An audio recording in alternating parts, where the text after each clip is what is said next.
Hello my friends and welcome, my name is Dennis and as you probably know I am airline captain, and today we are going to review several of the videos where something went wrong, and the main purpose of this video series is to find out what mistakes were done by other people, by pilots, etc., and that can help you to avoid your own mistakes in the future. And also my friends, and it's very important, we are not going to talk about the accidents that led to human life loss, and I think it's understandable. So let's go, we have Boeing 737-700 and let's see the video itself. It's Royal Air Maroc Airlines going for takeoff. It's Frankfurt Airport. I was there many times. It's rolling for takeoff. Everything should be fine, I hope. Rotating, and it's very near to the tail strike. Very near. They land again, reducing the pitch. And then finally airborne. Okay guys, what can I say? It's okay, this situation is fine and okay, it's not even the incident. If you want to see a more detailed review, I would recommend to visit this incident report. It's not even the incident, it wasn't counted as incident. However, this video went viral, and yeah, just see this picture, it's incredible. They were lucky that it is Boeing 737-700, one of the shortest Boeing 737s. If it had been Boeing 737 at least 800, they would have scratched their tail for sure. So yeah, very interesting. So I will have this link to UpHerald.com website where you can find this information about this crazy takeoff. Well guys, what went wrong here? Well, I think about only two reasons. First, it's a wind shear. If you have, for example, predicted wind shear warning during your takeoff roll, you need to abort your takeoff, reject your takeoff.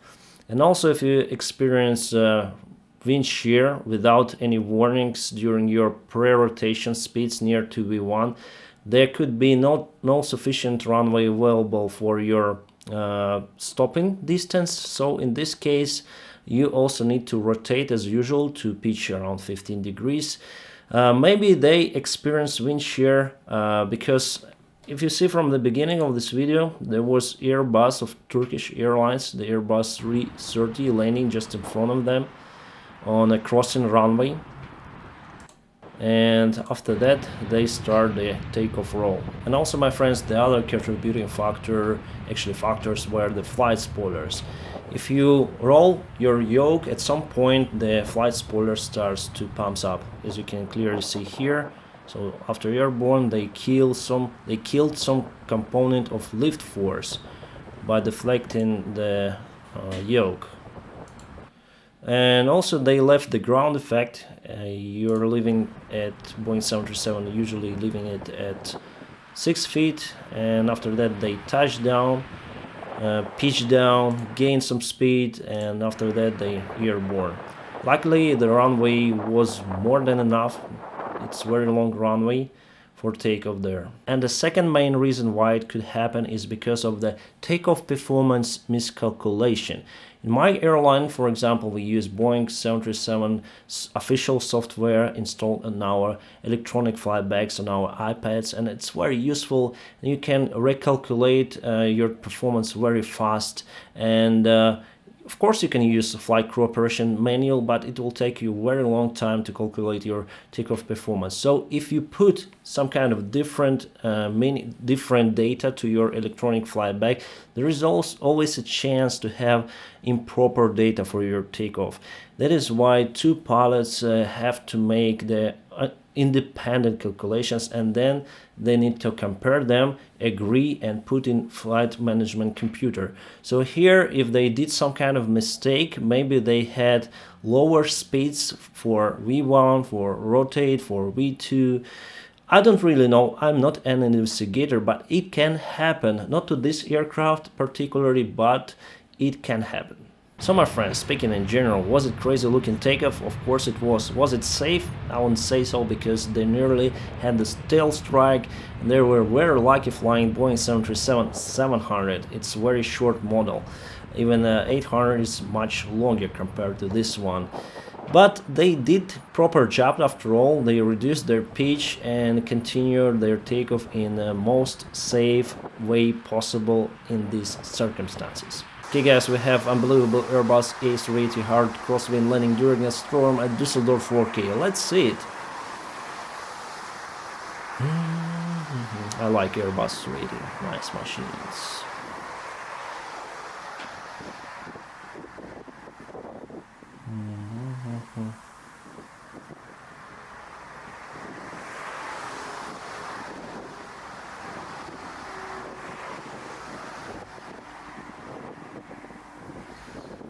Well, I like it.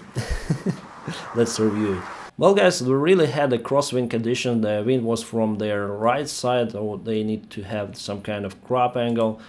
And yeah, it may look very huge, but actually this airplane is long, so it may look like the crop angle is very huge, but definitely it's not more than 10 degrees, I would say. So the wind is not more than around 25 knots, but it's still a little strong wind, I would say. And also just before the flare they start to put the rudder. So here they put the rudder just before the flare, eliminating the crop angle.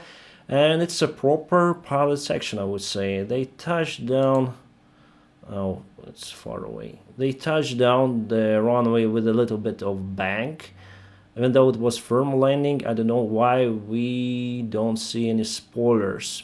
Well, in Boeing 737, if I compare this situation to my airplane that I fly, if you didn't set the thrust levers to idle position, you won't have the spoilers deployment upon your touchdown. So if you have some thrust, the spoilers won't go up.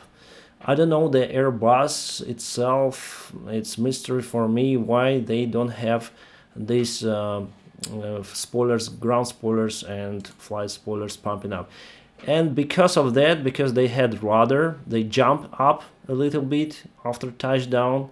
They had no drag. They have excessive lift force in this situation because no spoilers, as you can see. So the spoilers are used to kill the lift upon landing.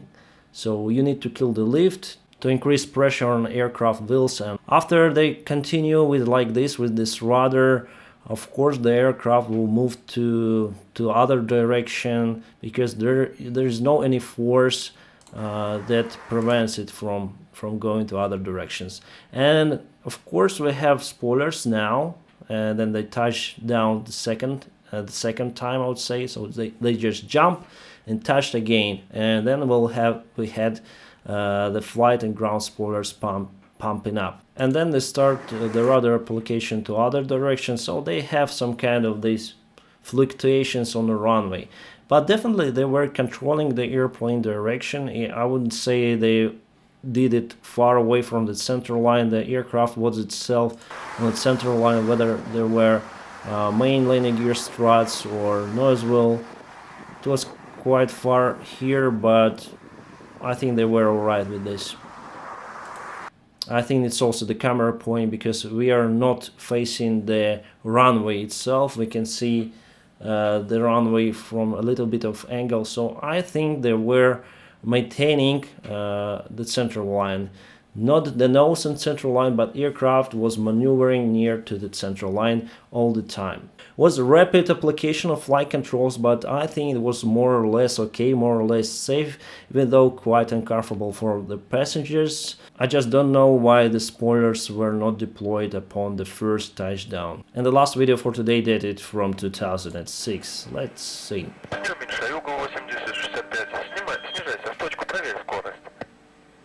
They speak Russian.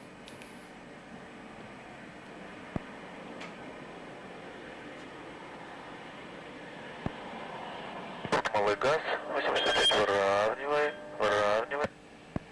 Задержи штурвал. Плавненько подбери. Еще подбери. Задержи штурвал. Задержи штурвал.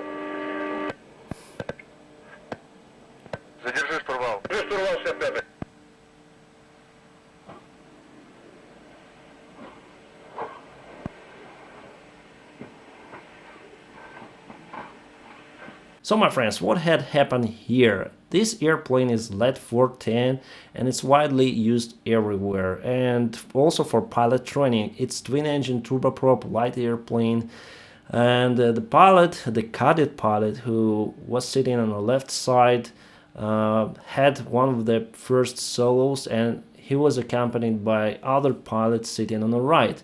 And that pilot was an instructor, was also a cadet pilot. So at some point of the training program, they fly like this. And we have instructors and ATC commanding how to land this airplane. Descend to the point and check your speed. So from the ground it was quite clear that this airplane was spinning a bit because it has very negative pitch, I would say. Well, turboprops turboprops have a negative pitch on approach, but this one is definitely was speeding up a bit.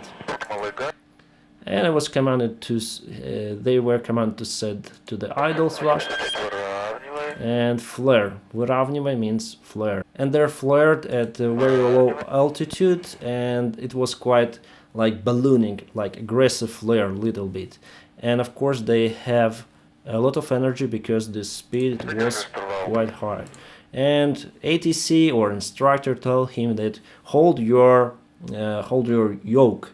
Hold your yoke means hold it and wait for your lift force to be eliminated, because you just fly horizontally. And at this point I would recommend to add some thrust, just a little bit, to help you avoid hard landing. But see what happens next, of course. Flare gently, they say, and then they start to bounce, because then you hit the ground, this tail will go downwards and your pitch angle will increase, and if you have the speed, the angle of attack will also increase and your lift force also will increase, and then you'll float like this, bounce. With every bounce you jump higher, higher and higher. It's progressive bounce. At this point the ETC or the instructor, they need to say him go around. Okay, that's what they didn't say. Go around, because otherwise you may hit the ground very hard. That's what they did. Bounce, and it was very late. And they hit the ground, and probably they had some kind of landing gear damage, and they out of the runway. They rolled out to the ground. Yeah, pity. I don't know what happened after it, but this is clearly illustration of how not to land the airplane, how to avoid this bouncing landing. You just need to maintain proper speed and of course hold your yoke. If you have this progressive bounce, you need to go around. That's what they need to be told by Air ATC. I think it's all for today, my friends, and also tell me if you like this video format and leave your comments below with your own ideas. And I know you are awesome guys, so you need to follow awesome guide checklist. First, like this video, then subscribe to my channel, then ring the bell, whatever it means, and have a great time.